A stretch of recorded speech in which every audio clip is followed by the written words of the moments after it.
കരുതലിന്റെ സ്നേഹസ്പർശം AKG memorial cooperative hospital, Kannur. ഗതാഗതക്കുരുക്ക് ഒഴിവാക്കാൻ മട്ടന്നൂർ നഗരത്തിൽ നടപ്പാക്കിയ പരിഷ്കരണങ്ങൾ പൂർണ്ണതോതിൽ ഫലം കണ്ടില്ലെന്ന് വിമർശനം. രാവിലെയും വൈകുന്നേരവുമുള്ള ഗതാഗതക്കുരുക്കിന് കുറവ് വന്നിട്ടില്ല. മാത്രമല്ല, പ്രധാന റോഡുകളിൽ ഡിവൈഡറുകൾ സ്ഥാപിച്ചത് കുരുക്ക് വർദ്ധിക്കാൻ ഇടയാക്കുന്നതായാണ് പരാതി. കഴിഞ്ഞ 15 മുതലാണ് പരീക്ഷണാടിസ്ഥാനത്തിൽ നഗരത്തിൽ ഗതാഗത പരിഷ്കരണം ഏർപ്പെടുത്തിയത്. വിജയകരമായാൽ ജൂൺ മുതൽ സ്ഥിരമായ നിയന്ത്രണങ്ങൾ നടപ്പാക്കാനായിരുന്നു പദ്ധതി. കണ്ണൂർ റോഡിൽ പോലീസ് സ്റ്റേഷൻ വരെയും ഇരിട്ടി റോഡിൽ ഗാന്ധി റോഡ് വരെയുമാണ് ഡിവൈഡറുകൾ സ്ഥാപിച്ചത്. തലശ്ശേരി റോഡിൽ ബസ് സ്റ്റാൻഡിന് മുന്നിലുള്ള ഭാഗത്തും ഡിവൈഡർ സ്ഥാപിച്ചിരുന്നു. ഡിവൈഡർ വന്നതോടെ ഇരിട്ടി റോഡിൽ ബൈപ്പാസിലേക്ക് കടക്കുന്ന ഭാഗത്ത് കുരുക്ക് വർദ്ധിച്ചിരിക്കുകയാണ്. ഇരിട്ടി ഭാഗത്തു നിന്നും വരുന്ന വാഹനങ്ങൾ നേരിട്ട് ബൈപ്പാസിലേക്ക് കയറാതെ മട്ടന്നൂർ ജംഗ്ഷനിലെത്തി ക്ലോക്ക് ടവർ വലം വെച്ച് ബൈപ്പാസിലേക്ക് കടക്കുന്ന ക്രമീകരണമാണ് ഏർപ്പെടുത്തിയത്.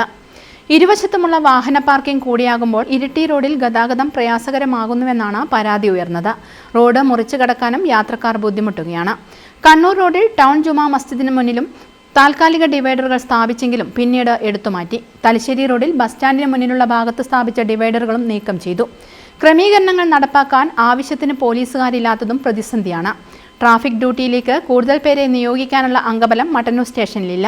പുതുതായി നിർമ്മിച്ച ഹരിത ഇടനാഴിയിൽ ഇരുചക്ര വാഹനങ്ങളുടെ പാർക്കിംഗ് ഒഴിവാക്കുന്നതുൾപ്പെടെയുള്ള നിയന്ത്രണങ്ങൾ നടപ്പാക്കാൻ ഇതുമൂലം സാധിച്ചിട്ടില്ല. മട്ടന്നൂർ ടൗണിൽ ഗതാഗത കുരുക്ക് ഒഴിവാക്കുന്നതിന് വേണ്ടി കൊണ്ടുവന്നിട്ടുള്ള പരിഷ്കാരങ്ങൾ വെളുക്കാൻ തേച്ചത് പാണ്ടായി എന്ന് പറഞ്ഞ അവസ്ഥയിലാണ്.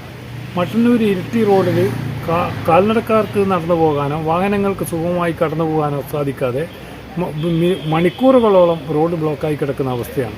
എത്രയും വേഗം ഇതിനൊരു ശാശ്വത പരിഹാരം കാണും. ആ പ്രദേശത്തെ ഇരുഭാഗങ്ങളിലും വാഹനങ്ങൾ നിർത്തിയിടുന്നതാണ് ഒരു പ്രധാന പ്രശ്നം. അപ്പോൾ അത് ഒഴിവാക്കണം. അതുപോലെ പ്രായോഗികവും ശാസ്ത്രീയവുമായ നടപടികളിലൂടെ ഗതാഗത കുരുക്ക് ഒഴിവാക്കണം.